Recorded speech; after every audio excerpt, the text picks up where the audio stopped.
What's up, guys? Welcome back to the third match here with Esper Glory. We won the die roll. We would love to play first, yes. So let's take a look at our opener here. Poof.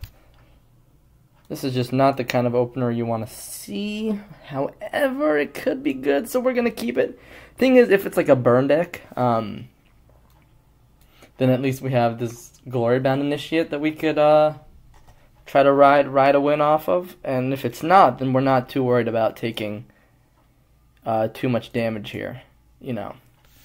So here we're going to get a Hollowed Fountain, just because, like I said earlier, Dark Slick Shores is the more common fast land in the deck. We also have a bunch of Shambling Vents, so there's a Swamp. Collective Brutality might be good, it really depends on the deck. It might be risky to keep it on top, though.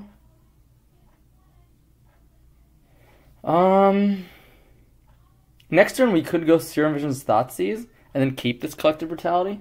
Collective Brutality is usually a pretty good card, so I'm actually gonna. It might be risky, but I'm gonna keep it on top, and we'll see what we're up against here. If that sort of keep was Lotus Bloom, okay. 2 Lotus Blooms, interesting. So I'm actually going to set up a clock here first against Ad Nauseam before Thoughtseizing.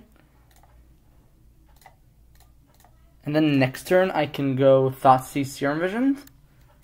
And then I can still draw Collective Brutality. So Collective Brutality is going to be pretty good in this matchup.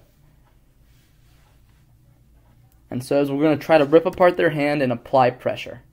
That's going to be just the way we have to do it.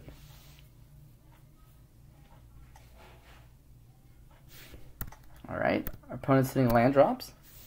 Let's go ahead and start out with Thoughtseize, and then that may help our Serum Vision's decision. Adnos, Spirit Guide, Spoils. If we take Spoils, that means then we can take Adnos with Collective Brutality next turn.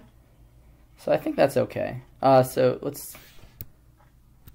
take. This is tough. Maybe I should just be taking Ad Nauseam though, because they can then use Spoils to find whatever they want eventually. I'm gonna go ahead and take Spoils.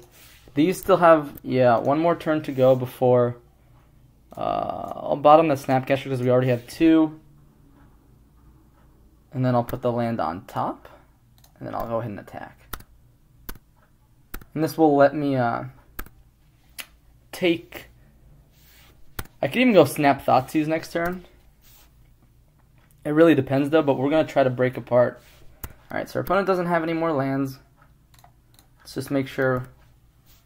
Alright, so I'm gonna go for the more mana efficient play. And it also puts more pressure on the board.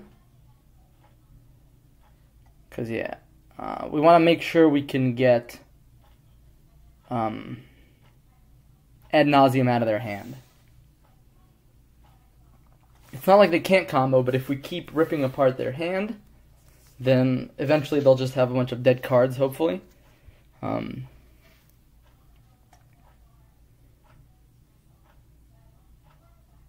to fetch here. Hopefully, I think we're going to get a Watery Grave.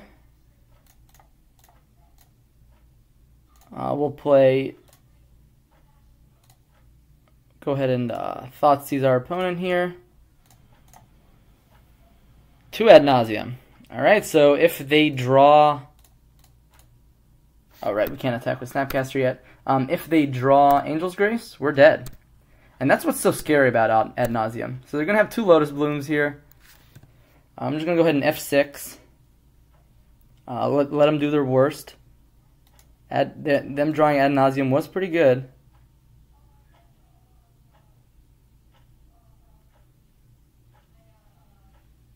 It's going to feel pretty bad if they have it, honestly. It says waiting to pay costs, so they could even have here Phyrexian Unlife into Ad Nauseam. So they have a few wins here.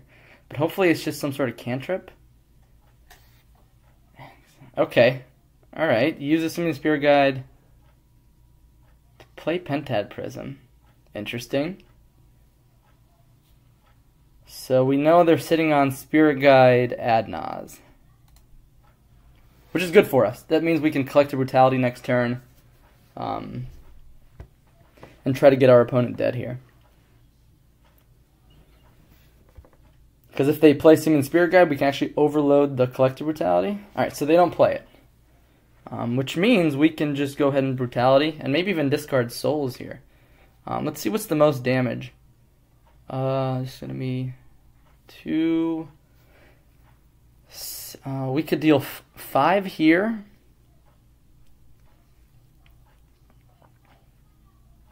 Yeah, I think just a regular attack. I don't think we need the lifelink yet. The extra damage, it's just better to be able to consistently attack.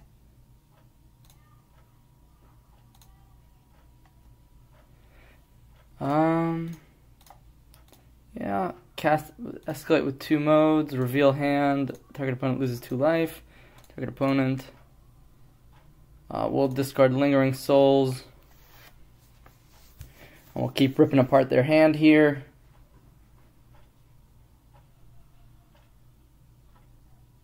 Alright, so are they going to go for a value ad nauseam here? Wonder what they'll dig for. Sure. So they revealed ad nauseam from the get-go. There's Phyrexian Unlife. Oh my gosh. There we go. They're dead, right? Bam. Whew. That was scary for a second there. I thought they could have made it out. Alright. Sideboard time. Counter Squall. We'll bring in Stony. Vendilion Click is good disruption. Disenchant, very strong here as well. We'll see if we have room for Ceremonious Rejection. We probably will. Devour Flesh comes out. Path to Exile comes out. Fatal Push comes out. And everything else is live, right? So now we have to figure out, is Ceremonious Rejection worth it? It counters Lotus Bloom. It counters Pentat Prism. Both pretty good cards. I think we have to ask ourselves, are we casting Batterskull in this matchup? Is it even... Excuse me, is it even necessary? It's hard to say. I apologize if there's any background noise. I think someone's got the TV out in the other room. But hopefully that's not bothering you guys too much. Maybe we can cut 2 Painful Truths, add in some of this interaction, and maybe cut Batterskull, because it is pretty expensive. And just, if they're going for the mana plan, maybe we can just deny them of that. But I think we have a pretty good sideboard here for Adnaz. Yeah. Stony is pretty good. So I'll keep that. Vendilion Click, also good disruption, and we can try to refill our hand with Painful Truths. Now there's no hand disruption, but hopefully Stony Silence can buy us some time. Looks like our opponent is mulliganing down to 5, and they put a card on top. Alright, there's a Boseiju. Interesting. Life total doesn't matter too much here. I mean, eventually we could get into a range that's out of Lightning Storm. I'm not sure how many lands they do play. Alright, there's a Lotus Bloom. Alright, let's go ahead and set up for our Stony Silence here. Alright. And against a one-lander, I imagine Stony Silence is going to be pretty strong. Especially because they're going to be relying on their ramp.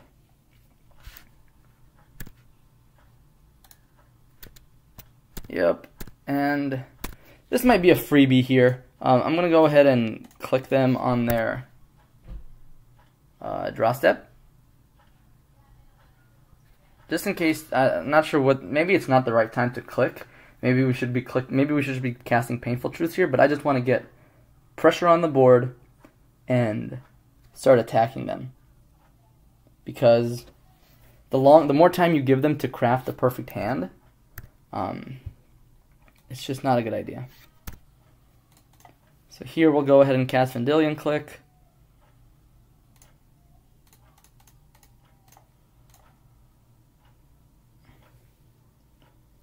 We'll see what our opponent is working with here. See if they drew their land. Alright, so they did draw a land. And they have a lot of good stuff here. So Phyrexian on life is what's going to be the most annoying. And it's also going to be the hardest card to take with our hand disruption.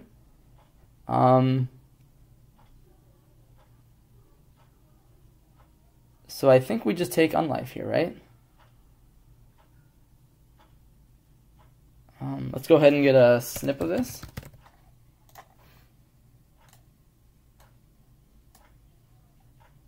Go ahead and minimize that, and I am going to go ahead and take the Unlife.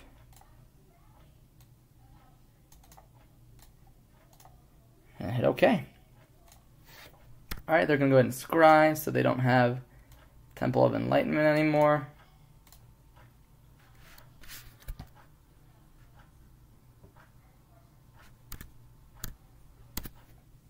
Alright, so first, let's go ahead and attack. And I think this is a perfect turn to Painful Truth to look for some interaction. And Thoughtseize and Collective Brutality both are going to be great. Let's go ahead and just pass the turn. I'm not worried about Lotus Bloom because we know we have the Stony Silence.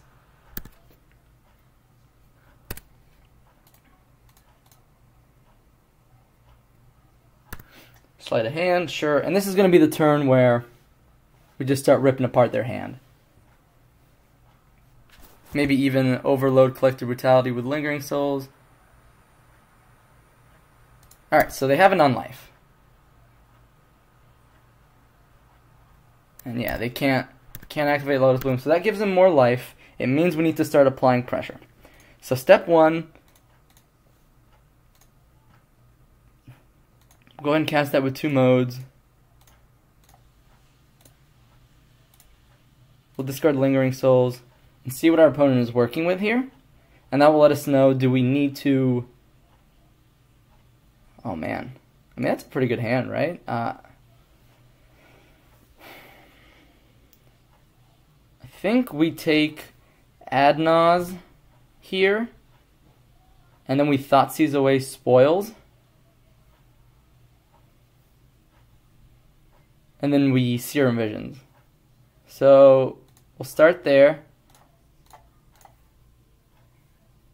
Don't need Stony.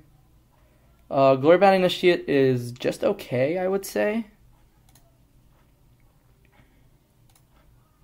I'm going to go ahead and bottom that, actually. We'll go ahead and Thoughtseize away the Spoils. Leave them with just the Sleight of Hand in hand. And so now they have 3 lands.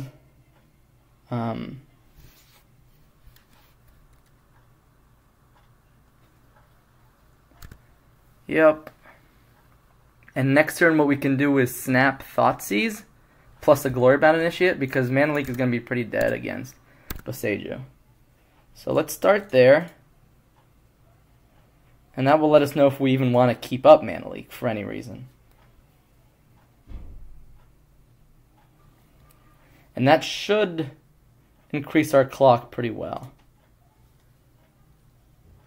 We could even... No, I'm going to go for Thoughtseize just because it can hit more things. But they have a lot of dead draws here.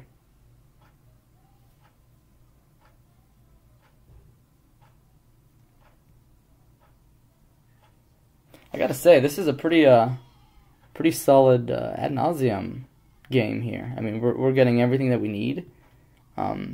Once we side out our dead removal, which I don't even think we saw much of in game 1, maybe I don't think we saw any of it at all. So when we draw the right parts of our deck, it's really strong. And then game 2, a big majority of our deck is very live. Looks like our opponent is going to the Think Tank here, so I'm gonna go ahead and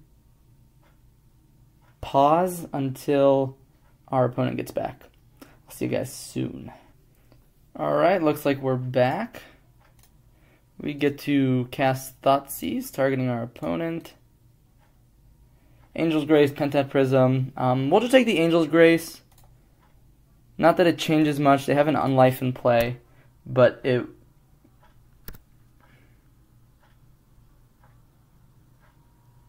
Okay, we'll attack for 3. And right now they have no way to even generate black mana. We'll just play the Glorybound Initiate. I'm actually going to keep the island in hand in case I want to discard it to Collective Brutality.